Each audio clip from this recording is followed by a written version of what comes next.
Welcome back, everyone. Before we dive in, make sure you drop your thoughts and the lessons you took from this story in the comments. And don't forget to like and subscribe. Let's get into it.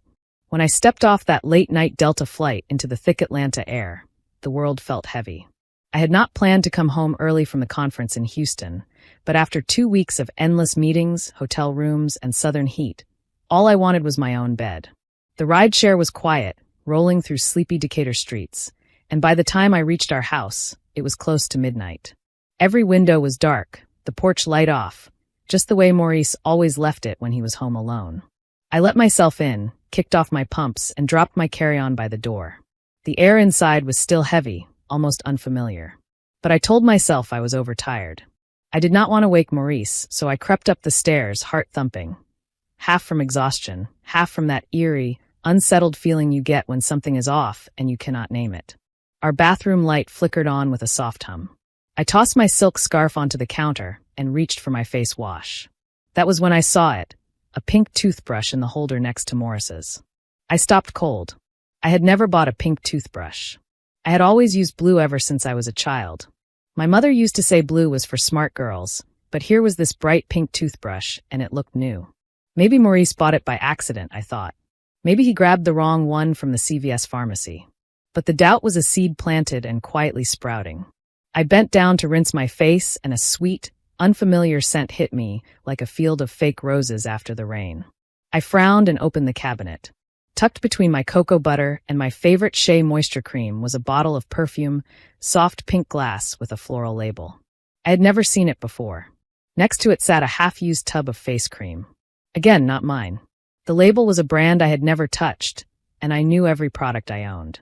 On the bottom shelf was a cheap plastic hairbrush with a single blonde strand caught in the bristles. A slow, icy chill worked its way down my back. This was not forgetfulness. These things did not belong here. I closed the cabinet slowly, trying to breathe. Maybe I was tired. Maybe it was a strange prank. Maybe Maurice's cousin, LaToya, had stopped by with her little girl. I wanted to believe there was an explanation, so I forced myself to keep moving. In the bedroom, Maurice was lying on his side, back to me. The glow of his phone was bright in the dark. I changed into my old Spellman t-shirt and crawled under the covers, careful not to touch him. He did not say a word. I watched the ceiling fan spin, the blades cutting slow circles in the dark, and I told myself I would ask him in the morning. I tried to sleep, but my mind would not stop spinning, turning over every little detail, every forgotten moment. The next day, sunlight streamed through the blinds, warming the cream walls I had painted myself the year we bought the house. I waited until Maurice came down to the kitchen, stretching, yawning, looking like any other morning. I poured coffee, set the mug in front of him, and tried to keep my voice steady. "Whose toothbrush is in the bathroom?" I asked.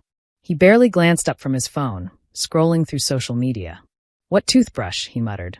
I explained pink new right next to his. I mentioned the perfume, the face cream, the hairbrush. He shrugged, not even blinking. "I do not know, babe. Maybe you bought them and forgot. You are always so busy at work. You forget things sometimes." He smiled gently, as if soothing a child. Something in me twisted. I knew what was mine. He was lying and I felt it. I dropped it for the moment, but I kept seeing little things. An unfamiliar mug, green, chipped, with Chicago written in curly letters, appeared in the sink. I had never been to Chicago. There was an old-school Mary J.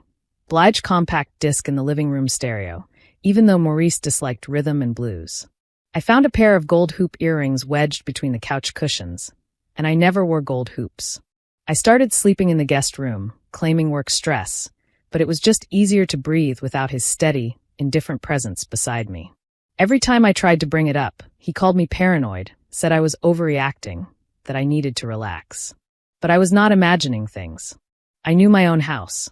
Instead of fighting, I went quiet. I watched. I listened. I started making notes on my phone, dates, times, the odd things I noticed. I wrote in a tiny journal I kept in my purse. I called nobody. I did not even tell my sister Keisha, though I almost dialed her a dozen times. I stopped looking for support because I already knew no one would believe me. Not unless I had proof.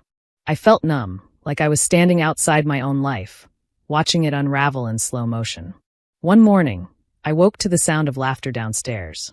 A woman's laugh, bright and sharp, echoing through the house. I froze in bed, heart pounding, trying to place the voice. I heard footsteps, the soft slap of bare feet on hardwood.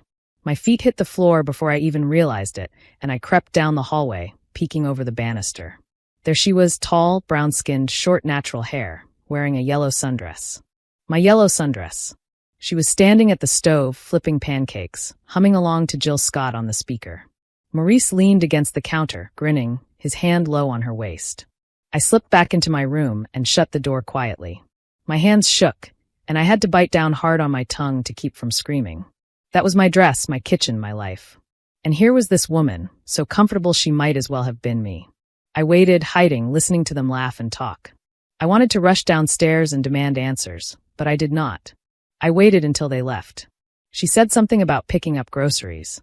Maurice replied, "I will see you later, baby." Then the door closed. That afternoon, I went into the kitchen, every movement deliberate. The house was silent again, but it did not feel like mine anymore. There was a lipstick-stained mug by the sink, a grocery list in unfamiliar handwriting pinned to the refrigerator, a floral scarf draped over the dining chair. I stood in the middle of the kitchen surrounded by evidence, and made a decision. I was not going to let him make me feel irrational. I needed real proof, something undeniable. I ordered 2 small cameras online, the kind with motion sensors and a silent shutter. I spent a night learning how to use them, heart pounding every time I heard Morris's footsteps in the hallway. The next day, when the house was empty, I tucked one into a picture frame in the living room and the other behind the books on our bedroom shelf. I tested them. Perfect. They caught everything. I acted normal, or at least tried.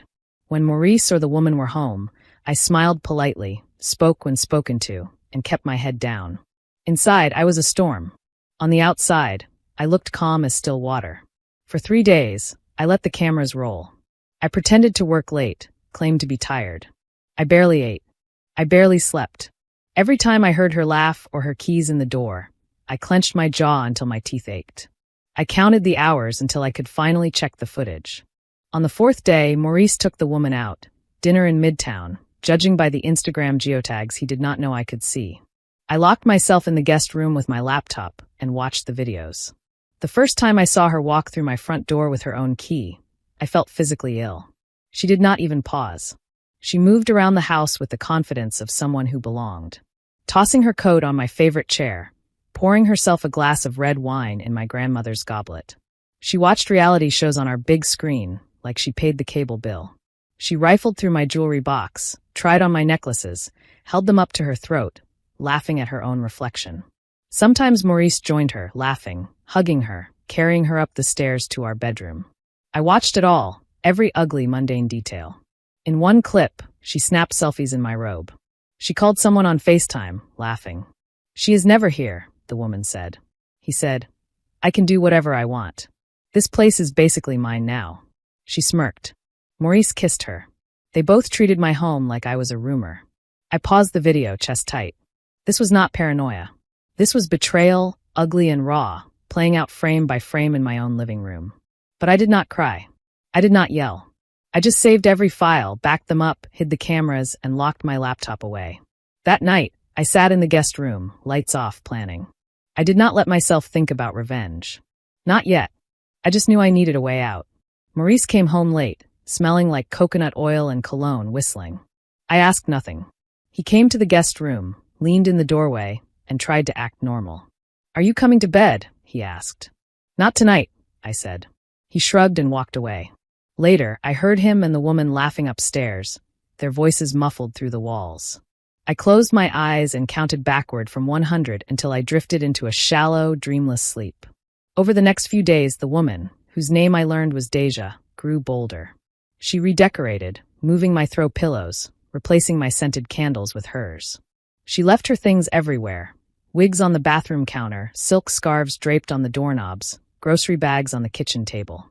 She made herself at home, calling Maurice baby and love, giggling as she cooked breakfast in nothing but a t-shirt and my slippers. When I came into the kitchen, she smiled sweetly and asked, "Do you want some coffee?" As if I were the guest. Maurice grew cold, distant, like a man in a hurry to forget. He told me point blank that things were changing. "Deja and I are trying something new," he said, eyes on his phone. "We have decided to try an open marriage. You're always working. I just need something more. I hope you can understand. I stared at him, waiting for a sign that he was joking, but he never looked up. The words felt like a slap. All the history we had built was replaced by a stranger's laugh and the soft click of her heels in the hallway. I nodded, not trusting myself to speak. It got worse. Deja acted like the lady of the house, giving Maurice orders, inviting her friends over for wine, sitting on the porch with her feet up. I became a shadow in my own home. When friends visited, they smiled awkwardly at Deja, complimented her cooking, never meeting my eyes. Even family said nothing. My Aunt Pat came by for Sunday dinner, saw Deja at the stove, and simply smiled politely. When I asked Keisha if she saw what was happening, she looked away and said, "Maybe you all just need to talk. Work it out." There was nothing left to work out. I called my college friend Janelle, desperate to hear her voice, to get even a sliver of comfort. She listened quietly, then said, "Listen, maybe he just needs time to figure things out. Do not do anything rash." That was when I realized I was alone in this. No one was coming to save me. I had let Maurice and Deja turn me invisible, and everyone else went right along with it. So, I decided to fade completely, to watch, to wait, and to make my own plan in silence. I started by gathering documents. I pulled out the house deed tucked away in a battered folder at the back of my closet and read it 3 times. My name was the only one on it. My parents left me this house when they passed, and I had never added Maurice. I had never thought I needed to. I found our marriage certificate, birth certificates, every scrap of paper that proved what was mine. I put them in a locked box under the bed. I began searching for lawyers who specialized in property and family law. The first attorney I called was a black woman named Green, her voice calm and precise. I told her everything, no tears, just facts. She listened, then asked for a copy of the deed. When she saw it, she said, "You own this house outright. He has no claim unless you choose to share it. If you want out, you can get out clean." I felt the first real surge of hope I had felt in months. I thanked her, hung up, and stared at the walls, breathing deep.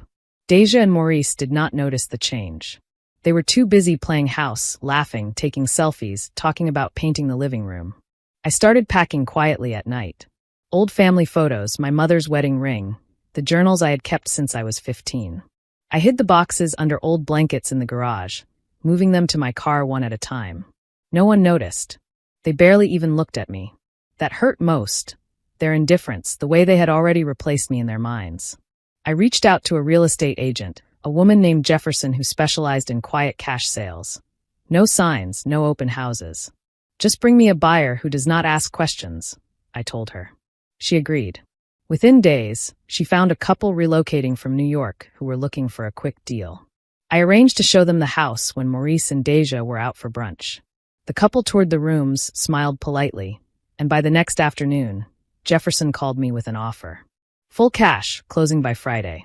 I signed the paperwork in Attorney Green's office, hands steady, heart pounding. No one but us knew. On the last night in the house, I made myself a cup of peppermint tea and sat on the porch swing, watching the fireflies. Maurice and Deja were inside watching a movie, their laughter drifting out into the humid Georgia night. I did not feel sad, just finished like a song ending. I packed the last box and set the house keys on the kitchen counter. I left the cameras and their footage hidden in the back of my closet, locked with the rest of my old life. The next morning, I left before sunrise. The house was quiet, the sky just starting to glow pink over the trees. I loaded my last suitcase into my car, locked the door behind me, and dropped the keys in the mailbox, just as the buyers asked. I did not look back. I drove to my new apartment in Kirkwood, a small place with white walls and big windows that let in the morning light. I unpacked, set out my plants, and made coffee in silence. I felt lighter than I had in years. That afternoon, I parked down the street and watched from behind tinted glass as the new owners, a black couple in their 50s, both smiling and holding coffee cups, unlocked the front door and walked inside. I waited. About 30 minutes later, the curtains in the upstairs bedroom jerked open. I saw Deja's face, wide-eyed and confused, peer out. A moment later, Maurice appeared, shirtless and frantic, yelling. I imagined the panic as they rushed downstairs to find strangers in their kitchen. I watched the confusion, the anger, the realization that the house was no longer theirs, that they had never belonged there in the first place. My phone buzzed, Morris's name flashing across the screen. I let it ring, then blocked him. He tried again. No luck. I blocked Deja too.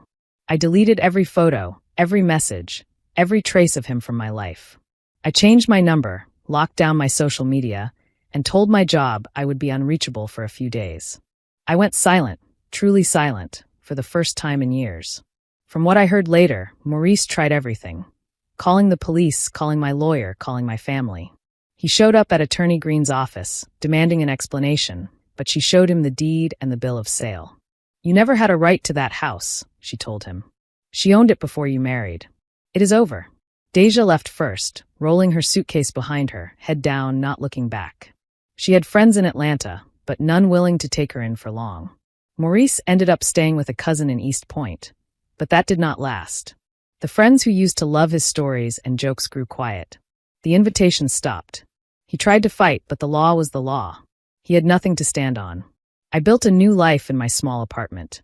I bought a used Toyota, decorated my space with bright pillows and plants, and started a new job as a paralegal downtown. The people were kind, the work steady. I woke early, drank coffee on my balcony, and watched the sunrise.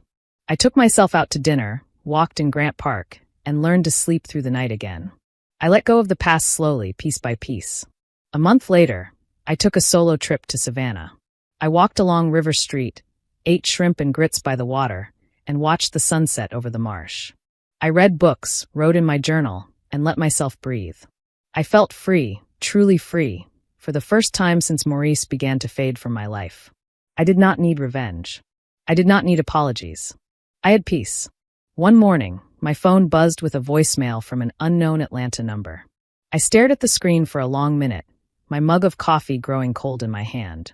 The number was not saved, but I knew it had to be Maurice. I had deleted every way he could reach me, changed my number, asked the few friends I trusted not to give him anything. Still, he had found a way. I did not listen right away. I let the little red notifications sit while I went about my day. I cleaned my small kitchen, watered the plants, and ran a load of laundry. I thought about how easy it was to breathe here, in a space with no footsteps echoing behind me. No voices making me shrink. Later, sitting on my balcony, I finally tapped to play the message. His voice sounded small, almost broken.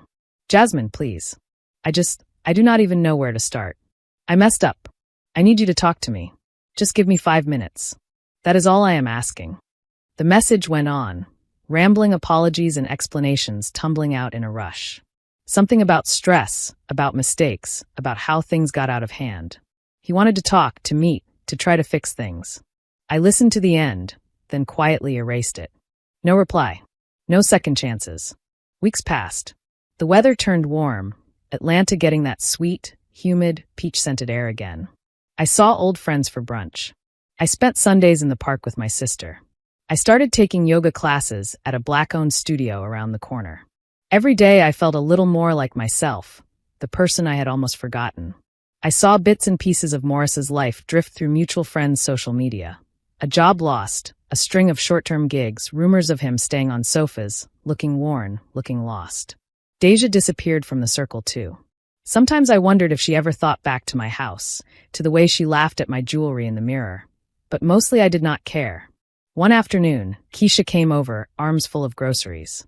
She looked around, wide-eyed. It is nice in here. It feels peaceful. She poured herself some lemonade, sat on my thrifted sofa, and studied my face. Are you really okay? She asked, her voice soft. For a moment, I wanted to break down and tell her everything. The cameras, the nights awake, the bitterness of being erased in your own home. But I just smiled. I am better than okay. I am free. She grinned. Good. You deserve it. You did what you had to do. That was all the conversation we needed. She pulled out a deck of cards and we played spades until the sun dipped below the rooftops, music floating through the open window, laughter echoing into the twilight. Sometimes I thought about the night I left that house, how final it felt, how quiet. I remembered the look on Deja's face behind the curtain, the confusion and fear. I wondered if Maurice had ever truly believed I would stay, if he had ever loved me at all. But the truth was, none of it mattered. The house was just a house. The life I had lost was just a shell. What mattered was the way I felt now, solid, rooted, unshakable. I learned to be alone, to trust my own memory, my own sense of self. No more gaslighting. No more silence. No more waiting for someone to care. One night, a storm rolled through Atlanta. Thunder shook the windows. Rain poured so hard it sounded like applause on the roof. I sat on my balcony with a blanket, watching the city glow wet and gold. I thought about all the women who had been told they were paranoid, who had been made invisible in their own lives. I thought about my mother, who taught me to stand my ground, and my grandmother, who never accepted a single insult quietly. I sipped my tea and whispered, "Thank you." I was safe. I was whole. I was finally home. As the storm faded, I realized I had already given myself everything I needed. Not revenge. Not pity. Not even closure. Just freedom. The right to choose peace over chaos, truth over lies, myself over anyone else's version of me. I smiled, let the last of the pain slip away with the rain, and closed the door on the past for good. If you enjoyed this story, please like, comment, and share this video with your friends. Subscribe and turn on the notification bell so you never miss a powerful story drop.